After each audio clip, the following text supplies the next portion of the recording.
Saudações guerreiros e guerreiras! Antes do vídeo começar, peço para que vocês se inscrevam no canal e deixem seu like. Isso nos ajuda muito e faz com que o YouTube promova nosso canal para mais pessoas.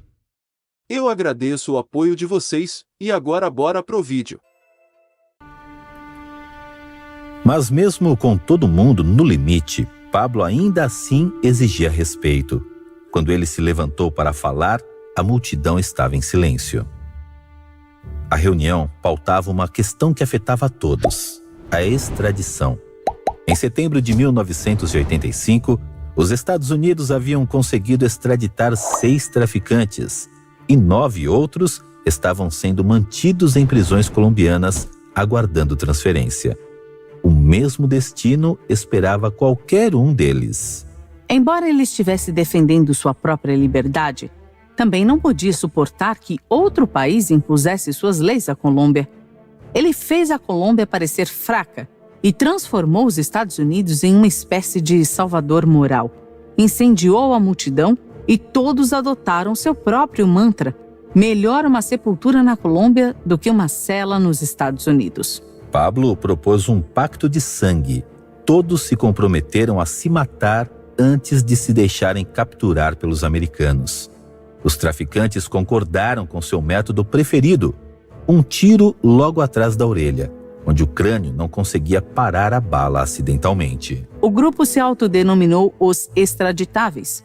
Muitos dos líderes prometeram dinheiro e seus próprios pistoleiros para a causa. Mais uma vez, Pablo tinha criado seu próprio exército. Naquela noite, depois que todos os seus convidados partiram, Pablo relaxou na fazenda com seu irmão Roberto. Pablo se sentiu seguro e poderoso, até mesmo invencível. Contou a Roberto sobre seus planos para os extraditáveis, bebendo café e comendo bolo. Um som vindo da porta assustou Pablo e Roberto. Já passava da meia-noite. Não havia nenhuma razão para que alguém estivesse na propriedade. Um guarda-costas relatou que havia uma mulher bonita e bem vestida no portão. Ela chegou em um Mercedes e disse que estava lá para entregar flores ao Dr. Hernandes. Roberto foi até a porta. Ele disse, além da mulher, que tinha o endereço errado. Não havia nenhum Dr. Hernandes ali. Desculpou-se e saiu em sua Mercedes sem deixar rastros. Roberto ficou nervoso. Ninguém estava entregando flores depois da meia-noite, especialmente em uma Mercedes. Mas ele encolheu os ombros. Os irmãos continuaram falando e comendo por algumas horas, até que um som terrível os fez congelar. Tiroteio. Pablo e Roberto não esperaram para descobrir quem estava atirando. Eles simplesmente correram às cegas para o deserto escuro atrás do círculo. O tiroteio continuou. Uma das balas raspou Roberto. Alguns dos guarda-costas e trabalhadores rurais também saíram correndo descalços em seus pijamas ou roupas íntimas. Mesmo quando os tiros foram disparados atrás deles, muitas pessoas continuaram a correr. Mas Pablo diminuiu a velocidade para andar, dizendo-lhes: vocês vão se matar correndo onde não podem ver. Você sempre poderia depender de Pablo para manter a cabeça fria. Alguns minutos após terminarem de se esquivar das balas, ele podia fazer todo mundo rir. Depois de caminhar a noite toda, o grupo encontrou outro guarda-costas de Pablo que tinha conseguido escapar de carro. Estavam seguros, por enquanto. 2 semanas depois, Pablo descobriu o que deu início ao tiroteio no círculo. Um membro do cartel rival, Cali, tinha estado presente durante a reunião.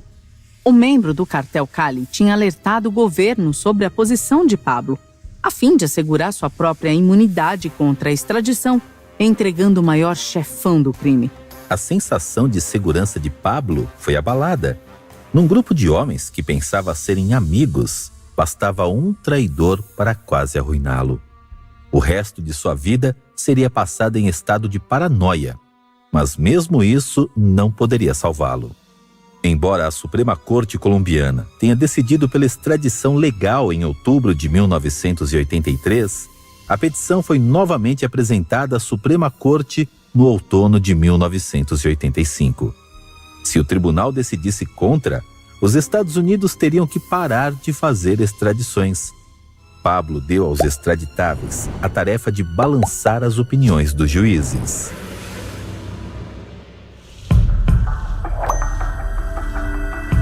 Todos os juízes receberam cartas ameaçadoras. Nós declaramos guerra a você. Nós declaramos guerra aos membros de sua família.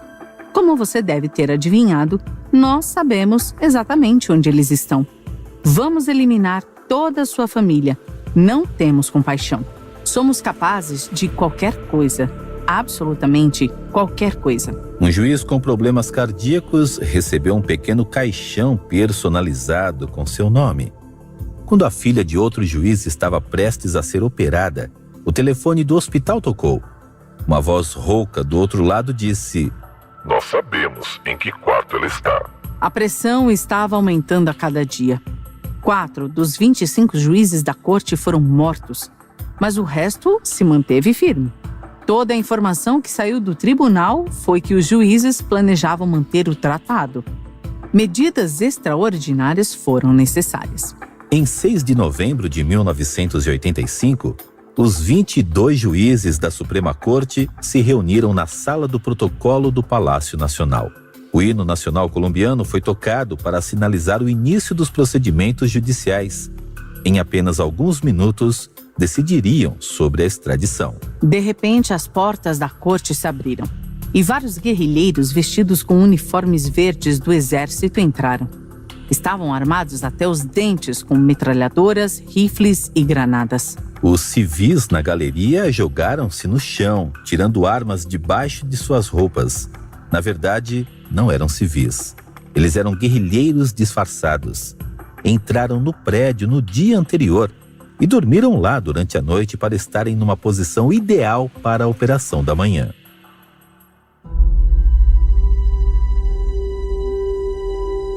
Pablo tinha pedido ajuda ao M-19, o mesmo grupo guerrilheiro que sequestrou Marta Ochoa em 1981.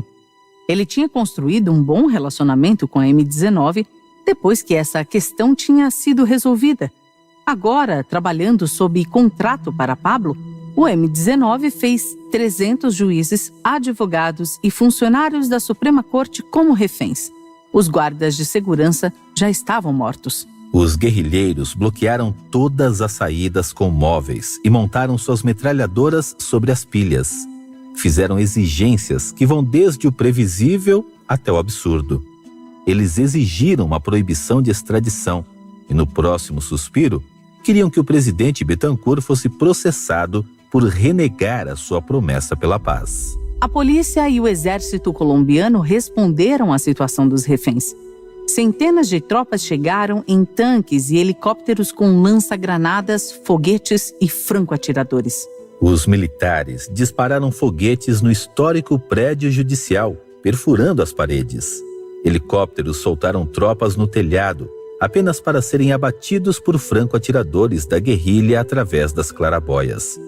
A luta foi feroz, mas a polícia finalmente foi repelida. O dia terminou com os guerrilheiros no controle do prédio. A nação inteira, incluindo Pablo, viu a situação ao vivo na televisão. Ele estava esperando por uma coisa: fazer fogo. Embora Pablo esperasse que a ocupação do prédio mudasse a decisão sobre extradição, seu principal objetivo era, na verdade, muito mais simples: a destruição das provas que sustentavam sua própria extradição pessoal.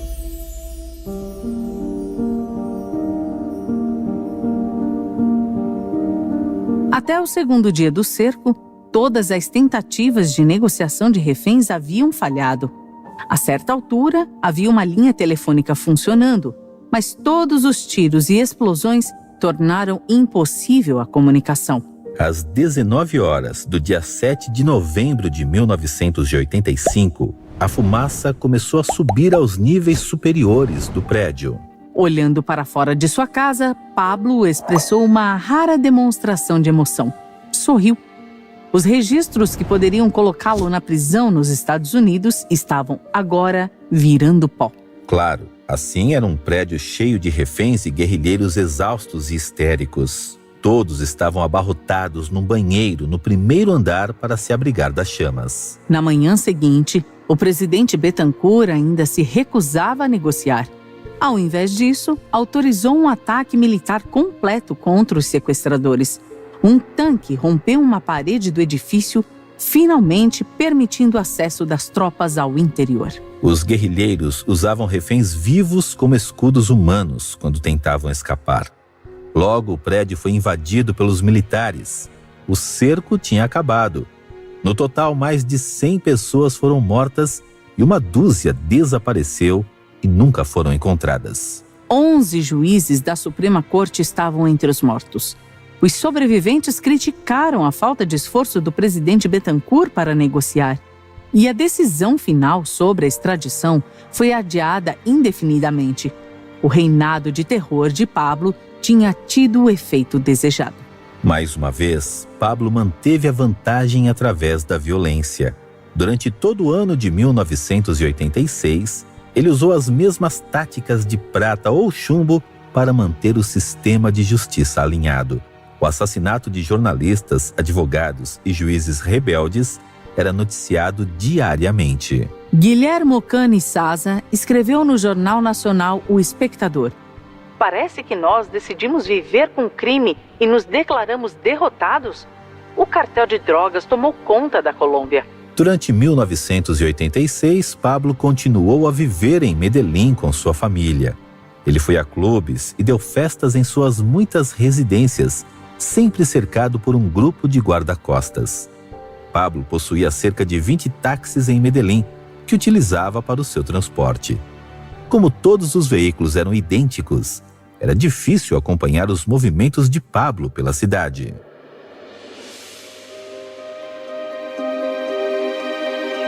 Embora a DEA estivesse prendendo mais carregamentos de drogas durante 1986 do que geralmente prendia, eles mal estavam fazendo cócegas nos negócios de Pablo.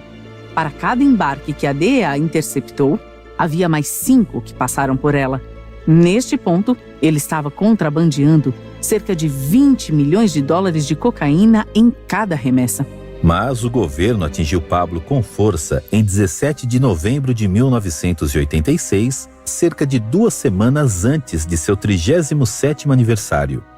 Eles emitiram uma denúncia pública contra todos os líderes do cartel de Medellín, incluindo Pablo.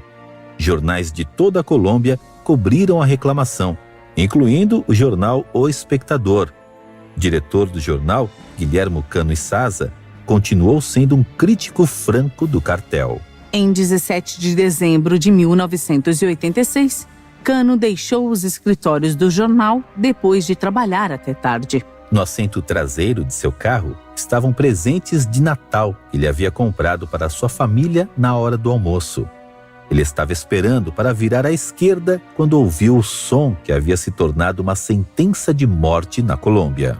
O sangue de Cano foi pulverizado nos presentes de Natal de sua família. Qualquer pessoa esperaria que tanta morte desgastasse o povo da Colômbia em um estado de inação. Mas algo estava mudando no início de 1987. Mais e mais pessoas estavam começando a se manifestar contra os cartéis. Milhares de pessoas compareceram ao funeral do jornalista assassinado. No dia seguinte à sua morte, o jornal publicou a manchete: "Nós vamos seguir em frente."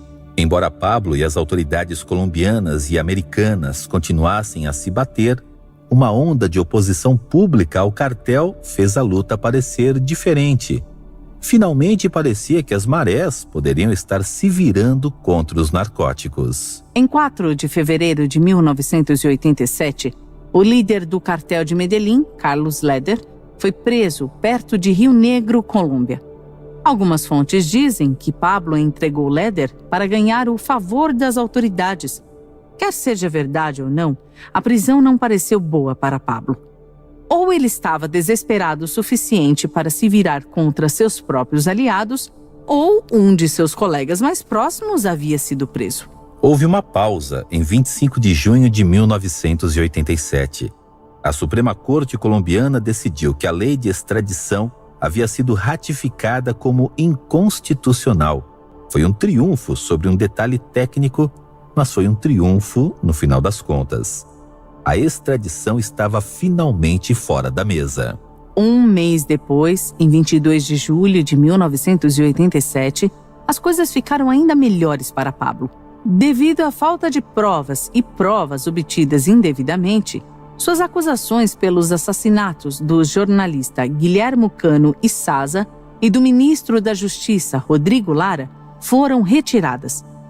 Os únicos mandados de prisão pendentes de Pablo foram por crimes que datam dos anos 70. E todas as testemunhas relevantes tinham sido mortas.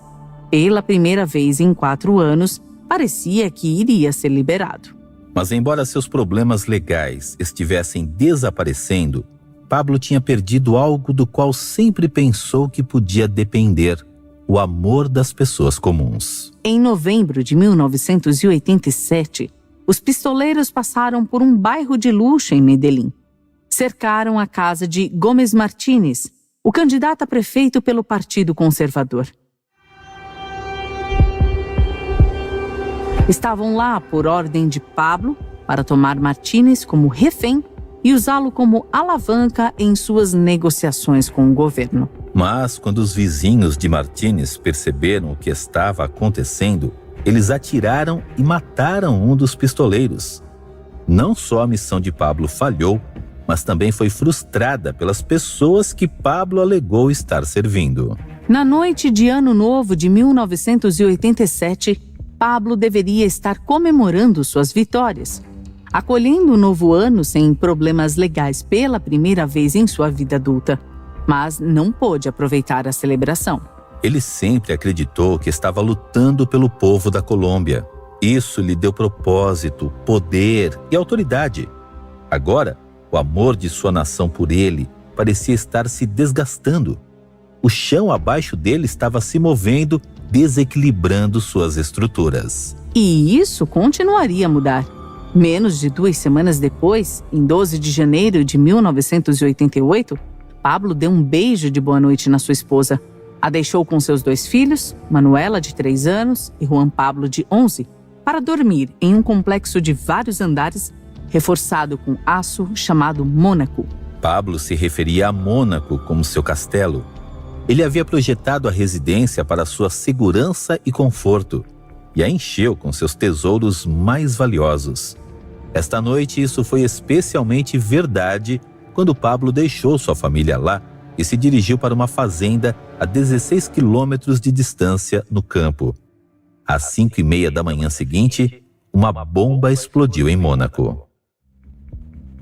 A 3 quilômetros de distância, as pessoas foram acordadas em suas camas pelo som da explosão.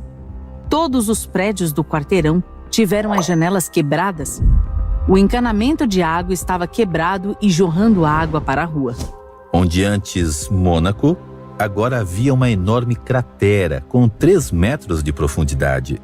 2 guardas noturnos estavam mortos. Em algum lugar da destruição estava a família de Pablo. A guerra havia se intensificado para armas mais mortíferas: bombas.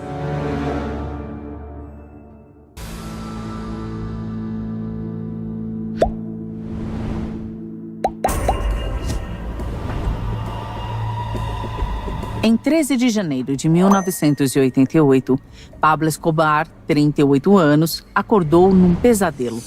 Seus homens o informaram que tinha havido uma explosão fora de sua casa. Sua esposa e 2 filhos estavam lá dentro.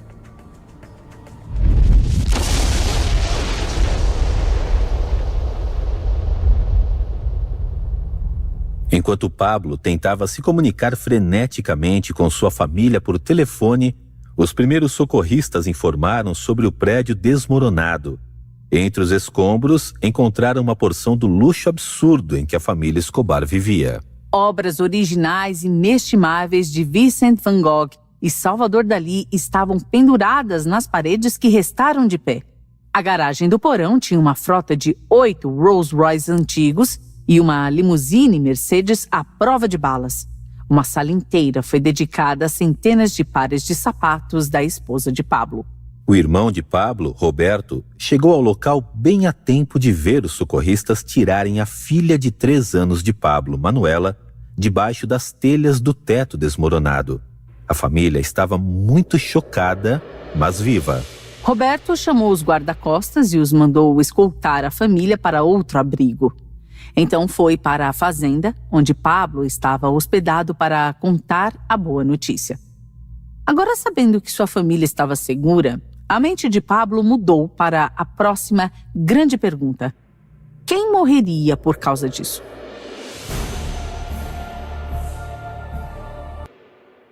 No episódio anterior, nós falamos sobre a guerra de Pablo com o seu próprio governo, sobre a ameaça de extradição para os Estados Unidos. Ele reuniu outros traficantes de drogas que enfrentaram a extradição. Essa união se desdobrou numa força terrorista, matando jornalistas, políticos e juízes que se pronunciaram contra os narcóticos. No episódio de hoje, contaremos a história da última batalha do chefe. Muitos colombianos inocentes morreriam na guerra de Pablo contra a extradição antes que ele finalmente chegasse a um acordo com o governo. Mas, depois de tantos anos de violência, esta paz não poderia durar. No início de 1988, Pablo enfrentou hostilidade de todas as direções. Enquanto o chefe sitiado ordenava os assassinatos de jornalistas, policiais e políticos, o presidente colombiano Virgilio Barco Vargas declarou lei marcial. Em Medellín, ninguém estava autorizado a sair depois de escurecer.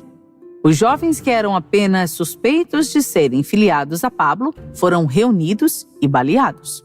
Pablo e seu irmão Roberto estavam constantemente em fuga, movendo-se de um esconderijo para outro em toda a Colômbia. Ambos os homens tinham 10 milhões de dólares em suas cabeças, e eles começaram a desconfiar até mesmo de seus guarda-costas mais experientes. Ainda assim, o comportamento calmo de Pablo nunca mudou. Ele dizia frequentemente a Roberto: nenhum traficante de drogas morreu de velhice. Ele estava ciente de seu provável destino e tinha aceito isso, mas não podia suportar nenhuma ameaça à sua família. Quando a casa de Pablo foi atacada, na madrugada de 13 de janeiro de 1988, ele sabia que estava enfrentando um novo inimigo. Apenas meia hora após o ataque, Pablo recebeu um telefonema de Gilberto Rodrigues Orejuela, um dos líderes do cartel rival de Cali. Gilberto fingiu estar preocupado, dizendo a Pablo que tinha ouvido falar da explosão e queria ter certeza de que ele e sua família estavam bem. Pablo não disse nada. Agradeceu a Gilberto por sua preocupação e desligou, considerando seu próximo passo. O ataque à casa de Pablo significou que os bombardeios eram agora um jogo válido. Anteriormente, os oficiais de Pablo tinham executado espancamentos com armas e facas, mas agora estava pronto para fazer explodir algumas coisas. Ele precisava de um especialista em explosivos, um com um histórico comprovado. Então começou a busca obsessiva pelo técnico da bomba que tinha construído o dispositivo que detonou sob sua casa. Pablo tinha um amigo que passou algum tempo na prisão com Gilberto Rodrigues.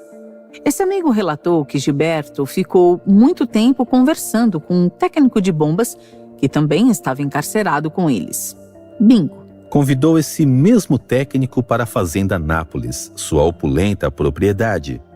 Quando propôs ao técnico que treinasse alguns dos homens de Pablo na fabricação de bombas, o técnico respondeu que tinha feito o mesmo tipo de trabalho para o cartel Cali recentemente. Foi quando Pablo explicou a ele onde o cartel Cali tinha colocado aquela bomba. O técnico ficou pálido. Estava na propriedade privada de Pablo, cercado por guarda-costas armados. Ele tinha certeza de que iria morrer. Mas Pablo tinha outros planos. Ele se ofereceu a pagar o técnico para treinar seus homens. O técnico aceitou de imediato, não que ele tivesse muita escolha. Mas antes que Pablo pudesse lançar seu contra-ataque, Cali atacou novamente. No verão de 1988, a mãe de Pablo, Hermilda, estava em casa em Medellín com as irmãs de Pablo, Glória e Marina. Às 4 da manhã, um carro estacionado do lado de fora da casa explodiu.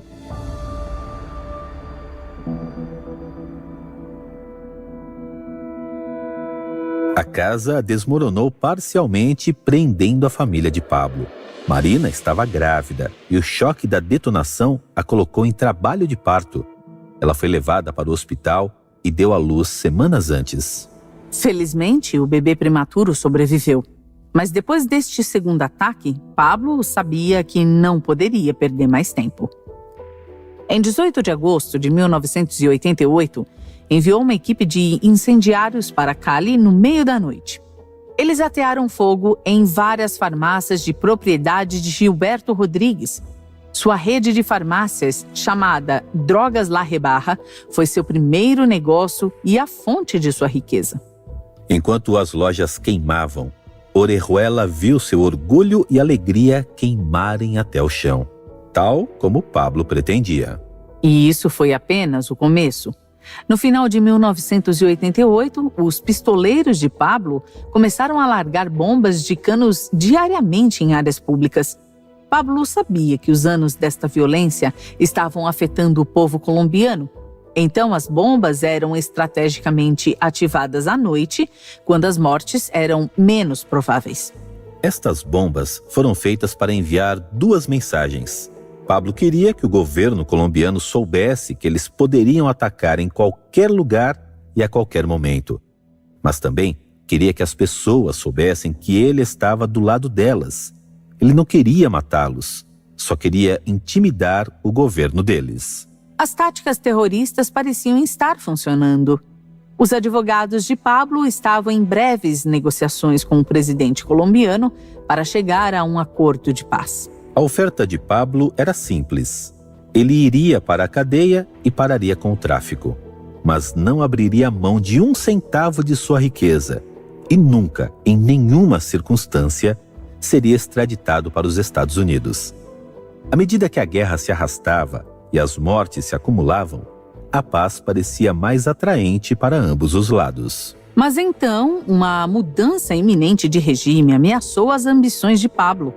Em 1990, haveria uma eleição presidencial na Colômbia e o líder era Luiz Galán, um intrépido liberal muito firme contra os narcóticos, além de ser a favor da extradição. Portanto, ele tinha que ir. Em 18 de agosto de 1989, Galán apareceu diante de uma multidão maciça de apoiadores. Ele falava com paixão. Sua conexão com a multidão era eletrizante. Tão empolgado que não percebeu alguém na fila da frente tirando uma metralhadora de sua jaqueta.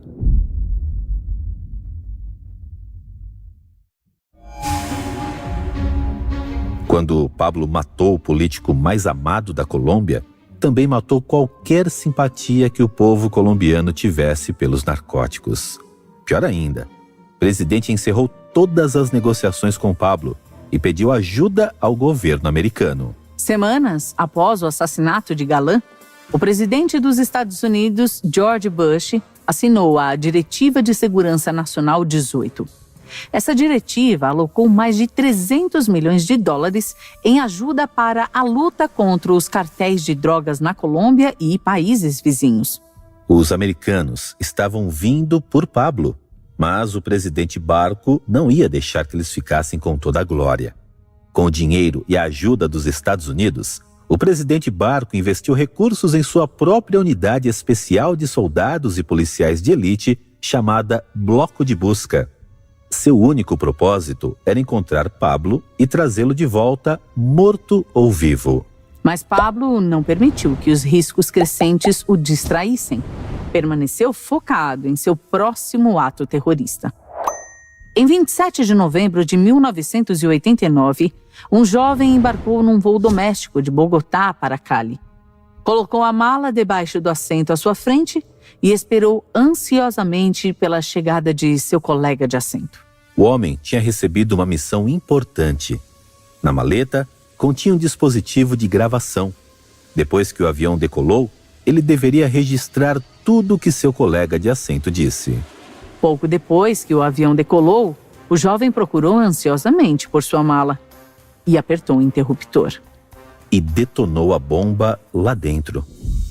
O voo Avianca 203 explodiu a 4.000 metros de altitude. Todas as 107 pessoas a bordo foram mortas, enquanto 3 civis foram mortos no chão pelos escombros que caíam. O candidato liberal à presidência, César Gaviria, O alvo da bomba não era um deles. Semanas antes, a equipe do candidato decidiu evitar todos os voos comerciais por segurança. No entanto, havia gente importante a bordo, 2 cidadãos americanos. Se a polícia americana estava trabalhando no ataque a Pablo antes, agora estavam espumando na boca. Na manhã de 6 de dezembro de 1989, havia muito tráfego fora da sede do Departamento Administrativo de Segurança em Bogotá. A agência governamental, abreviada DAS, é o equivalente ao FBI na Colômbia. Este prédio era o sistema nervoso central na busca por Pablo Escobar.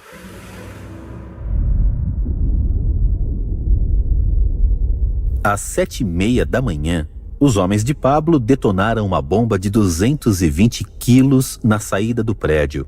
Foi uma das explosões mais poderosas que a Colômbia já viu. A explosão fez uma cratera a 6 metros de profundidade do chão. Toda a frente da sede da DAS foi destruída. As janelas foram quebradas em edifícios num raio de 26 ruas da explosão. Quando a poeira assentou, os gritos dos feridos encheram o ar. Aqueles que foram capazes de se libertar dos escombros andavam na rua como zumbis.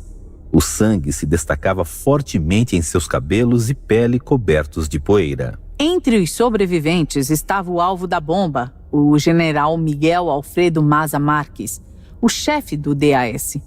Ele não era nem estava ferido. O teto de seu escritório havia desmoronado e caído sobre ele, mas as paredes de aço reforçado o protegeram. Pablo havia falhado. O general Maza ainda estava vivo, embora o mesmo não pudesse ser dito das 52 pessoas inocentes mortas na explosão. Ele podia sentir as autoridades se aproximando, embora variasse constantemente seus métodos de comunicação para evitar a vigilância. Uma equipe de inteligência americana o escutava regularmente. Descobriram que Pablo era um homem de algum requinte.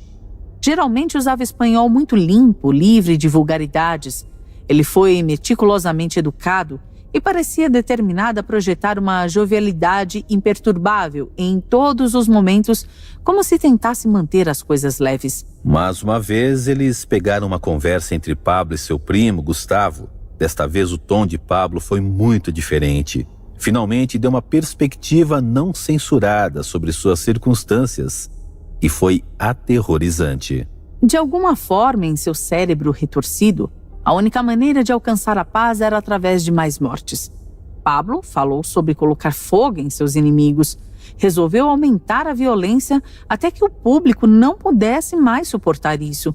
O governo teve que ceder aos gritos do seu povo. Mas o governo também estava aumentando o risco de violência. No início dos anos 90, o Bloco de Busca e seus aliados americanos derrubaram vários dos associados mais próximos de Pablo. Primeiro, matou João Arias, um assassino, em junho. E em 9 de agosto de 1990, eles mataram o primo de Pablo, Gustavo. O Bloco de Busca afirmou oficialmente que Gustavo foi morto durante um tiroteio, mas Pablo contou uma história diferente. Ele disse que seu primo foi sequestrado e torturado antes de ser executado. A história de Pablo pode estar mais próxima da verdade.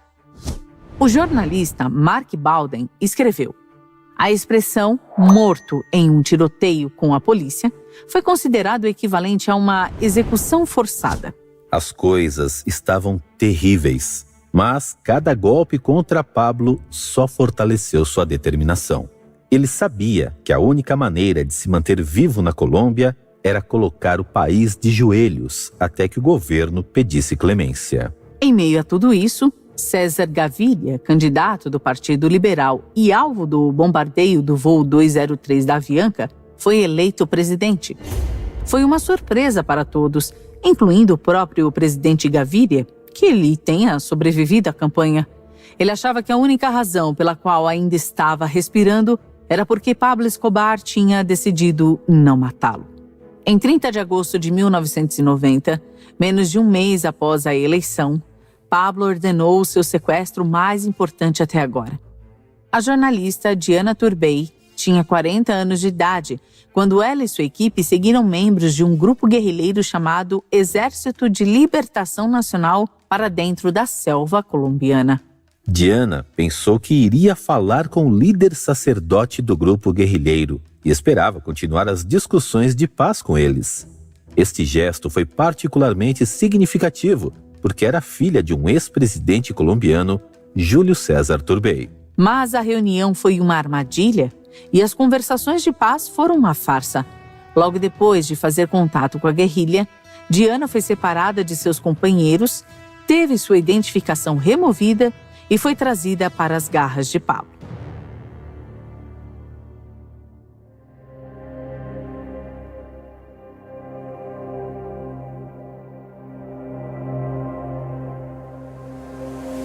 Foi uma jogada astuta da parte de Pablo.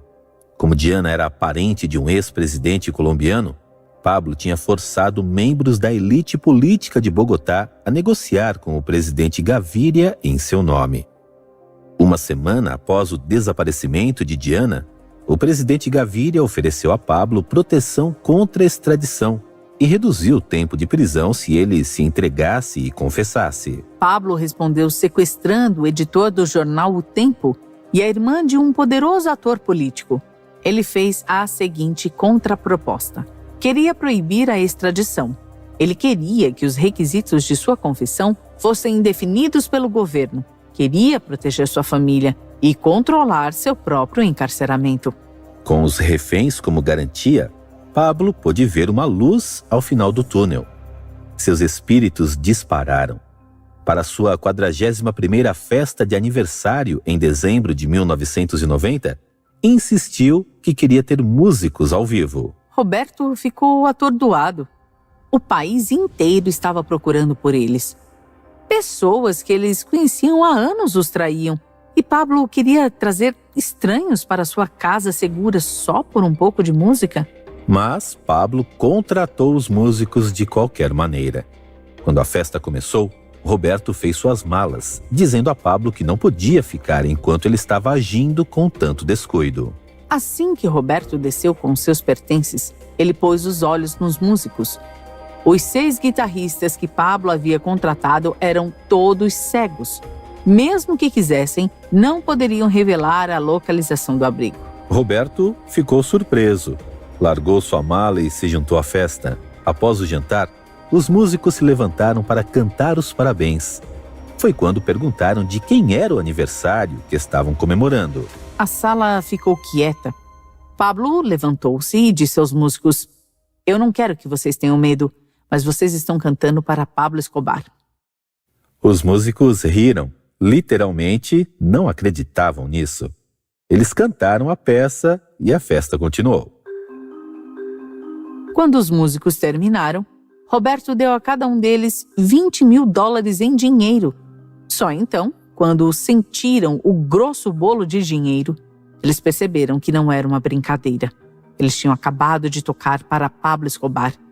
Receberam instruções explícitas para transformar o dinheiro em pequenos depósitos, nunca para carregar a quantia total e nunca para mencionar o nome de Pablo. Pablo tinha ganhado sua reputação e suas táticas bárbaras continuaram a causar estragos ao povo da Colômbia.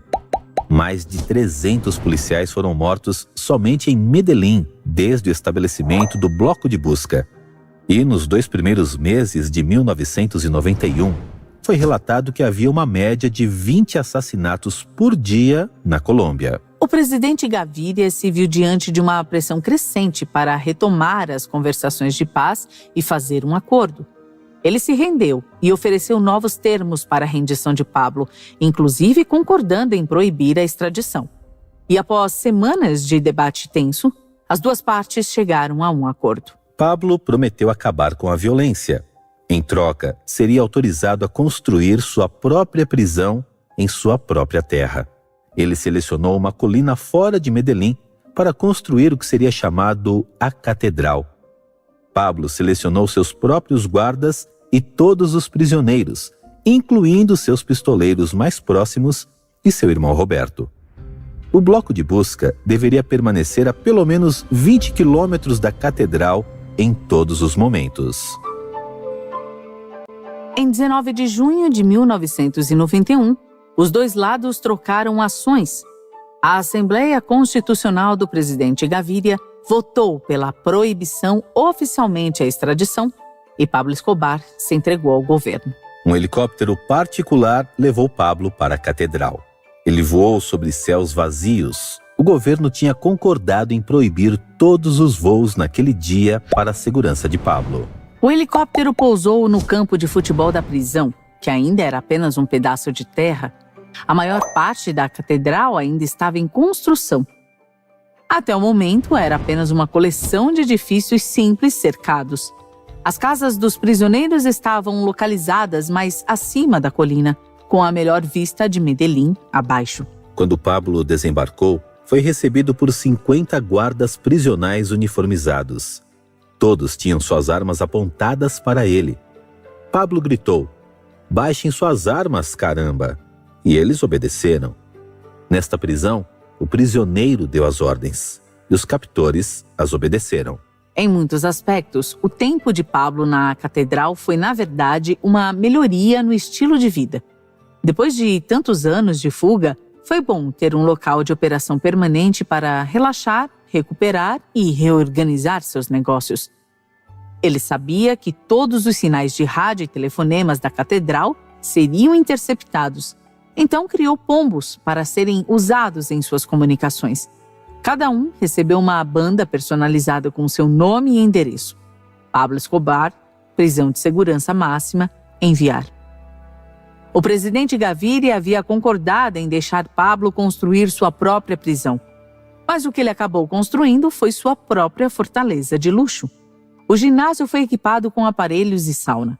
O campo de futebol tinha grama fresca e foi pintado com as linhas do regulamento. Uma casa noturna foi instalada.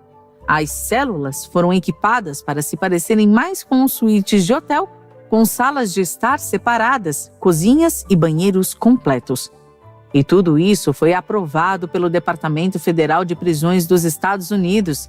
Ninguém queria dizer não ao chefe.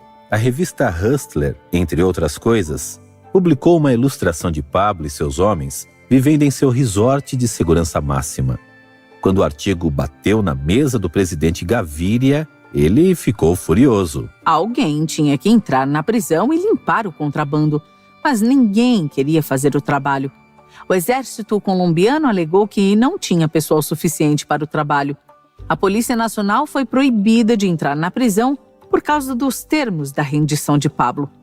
A DAS não poderia entrar em uma prisão a menos que houvesse um motim. Assim, em sua frustração, o presidente Gaviria finalmente ordenou a seu vice-ministro da Justiça, Eduardo Mendoza, que alugasse um caminhão e limpasse pessoalmente a prisão. Parecia ser uma sentença de morte, mas Mendoza concordou.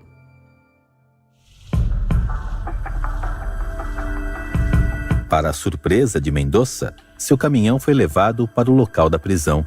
O próprio Pablo estava lá para cumprimentá-lo e imediatamente concordou em remover qualquer coisa que Mendoza considerasse objetável. Os próprios homens de Pablo ajudaram a colocar os itens no caminhão e Mendoza orgulhosamente mostrou o saque ao presidente Gaviria naquela noite. Logo depois, foram instaladas TVs via satélite de reposição e sistemas de som ambiente na catedral. Do ponto de vista de Pablo, se ele parecia seguir as regras, isso era suficiente, mas ele estava prestes a cruzar uma linha que o presidente Gaviria não podia tolerar. Pouco depois de chegar à catedral, Pablo havia conseguido a ajuda de duas proeminentes famílias de Medellín para administrar seu império de cocaína.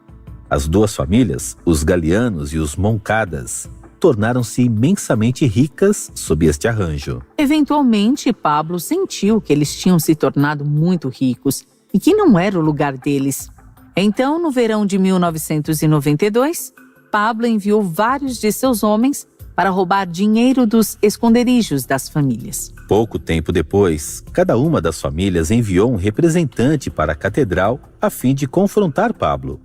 Pablo matou esses representantes, desmembrou-os e depois os queimou em um poço de fogo. Era isso aí. Quando Pablo matou na prisão, o governo colombiano se tornou cúmplice. O presidente Gaviria estava farto desta farsa.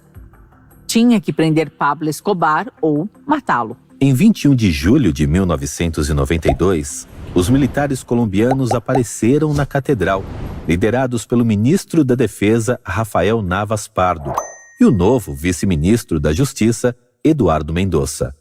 Pablo estava pronto para recebê-los.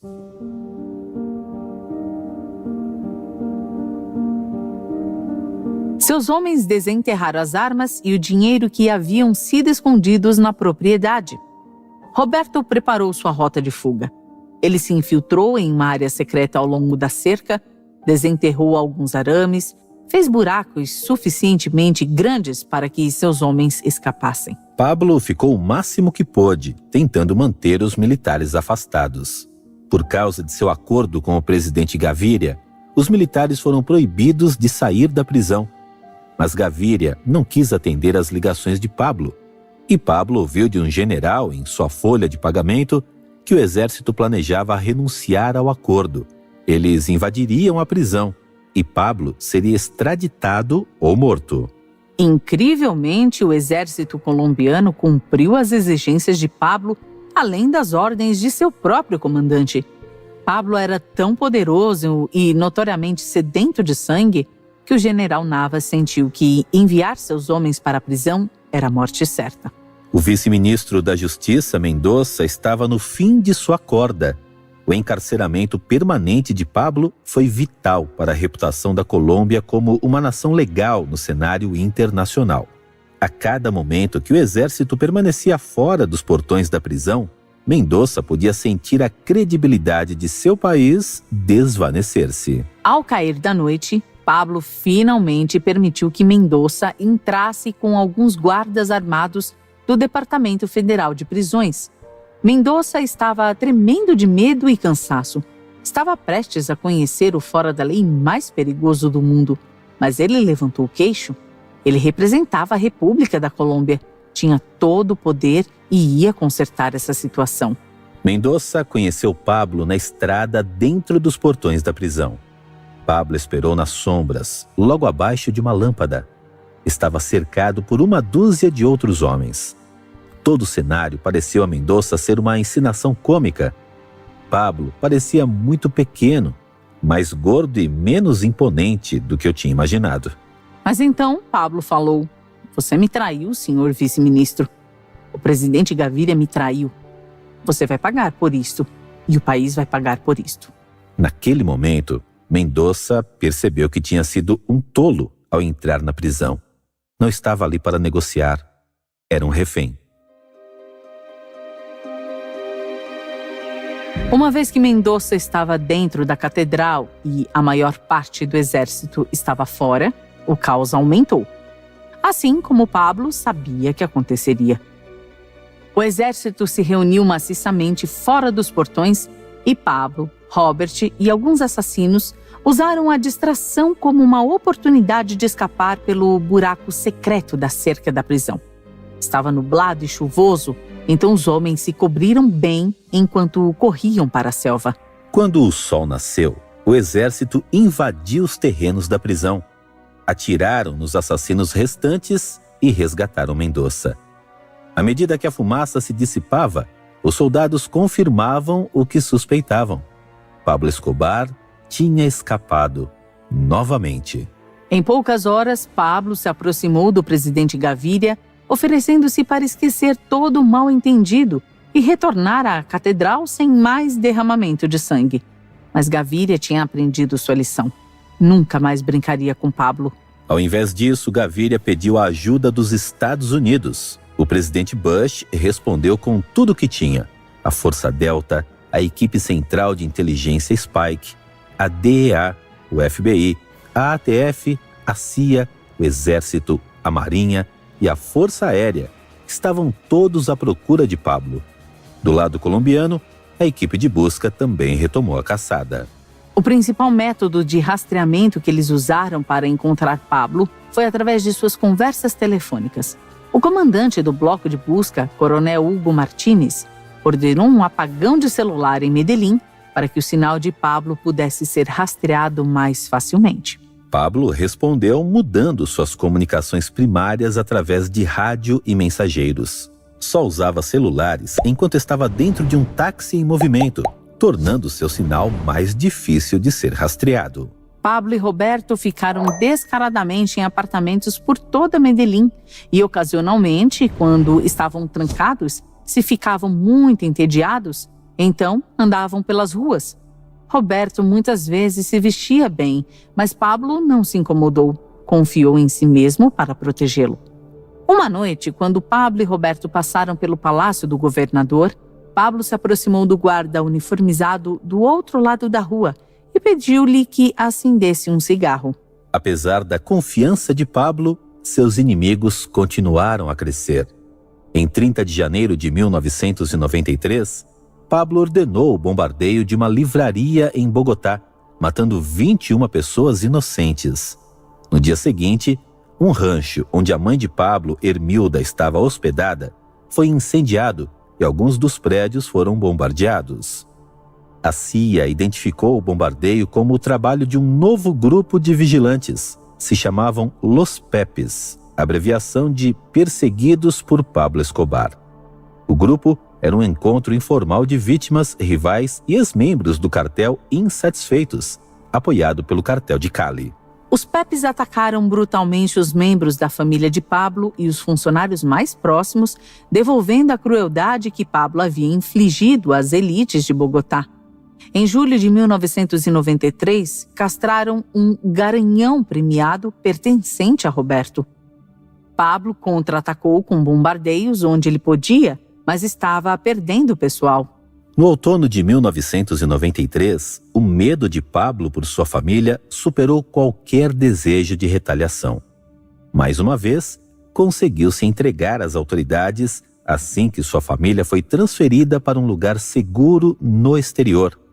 A situação era brutalmente irônica. Pablo tinha matado milhares de pessoas para garantir seu direito de permanecer na Colômbia e, no final, havia tornado o país inseguro para sua própria família. Por alguns dias, parecia que Pablo realmente se entregaria, mas o plano desmoronou. Depois que sua família estava em um avião para a Alemanha, Pablo ouviu que eles não teriam permissão para entrar no país. Nenhuma nação estava disposta a fornecer um porto seguro para a família do chefão. A família de Pablo acabou em um hotel de Bogotá sem proteção. O amor de Pablo por sua família foi o que finalmente o fez cair. Pablo ligou para o hotel frequentemente, enquanto sua família estava lá, e o comandante do bloco de busca, Coronel Martínez, usou as ligações para rastrear a localização de Pablo. Durante dias, o Coronel Martínez comeu e dormiu em seu veículo de vigilância até que rastrearam a localização de Pablo até um bairro em Medellín chamado Los Olivos. 1º de dezembro de 1993 foi o 43º aniversário de Pablo. Seria o último aniversário que ele teria para comemorar. No dia seguinte, Pablo chamou sua esposa Maria e tentou assegurar a ela que tudo ia ficar bem. Ela estava exausta após 2 dias esperando, desprotegida no hotel. Ela disse a Pablo com lágrimas nos olhos que ele tinha que esperar e ver para onde estamos indo. E acho que esse será o nosso fim. Havia pouco que Pablo pudesse dizer para confortá-la. Disse a Maria que se ela precisasse de alguma coisa, deveria chamá-lo. Ele a lembrou de ligar para sua mãe e eles se despediram. Então seu filho, João Pablo, tirou o telefone de Maria. Pablo sabia que a chamada estava sendo rastreada e quanto mais tempo ficava na linha, mais provável era que ele fosse pego. Mas continuou falando de qualquer maneira.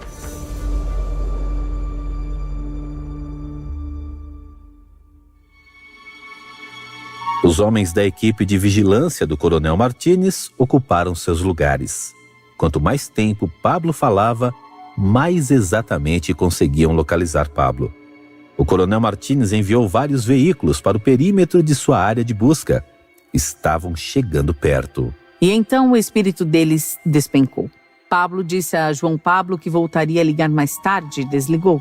Mas o Coronel Martínez manteve a equipe em alerta máxima. Só precisavam de mais um telefonema. Às 15 horas daquela tarde, sua equipe de vigilância recuperou a confiança. Pablo estava ligando. Ele chamou seu filho e retomou a discussão.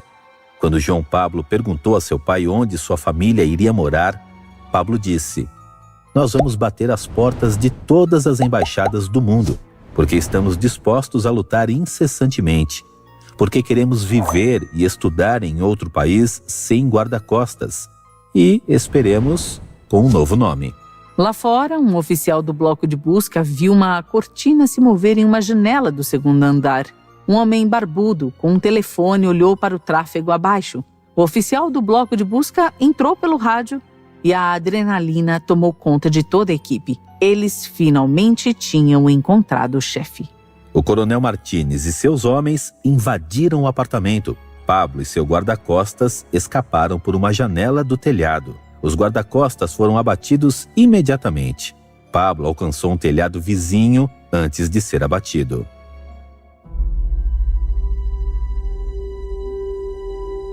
Pablo Escobar morreu com 44 anos de idade, deixando muitos legados. Federico Gutiérrez, o prefeito de Medellín, fez todo o possível para levar a reputação de sua cidade além de sua história com Pablo Escobar. Ele quer que Medellín seja conhecida como a cidade que Pablo Escobar tentou destruir, mas falhou. Mas até agora tem sido uma tarefa impossível. Até mesmo Roberto, depois de cumprir 14 anos de prisão, está se aproveitando dos turistas. Recentemente, em 2018, Roberto Escobar, de 72 anos de idade, acompanhou um grupo de turistas até uma das casas seguras onde ele e Pablo se refugiaram. Ele mostrou-lhes os buracos de bala de uma tentativa de sequestro e um compartimento escondido no chão onde guardou $2 milhões em dinheiro. A morte de Pablo não fez quase nada para parar o fluxo de cocaína para os Estados Unidos. O comércio de drogas que ele ajudou a expandir para um império global está ativo até hoje. O escopo e a violência de sua operação mudaram para sempre a indústria de narcóticos. E ainda assim, muitas pessoas se lembram de Pablo como o chefe, o Robin Hood de Medellín. Seu legado, tanto bom quanto ruim, nunca será esquecido.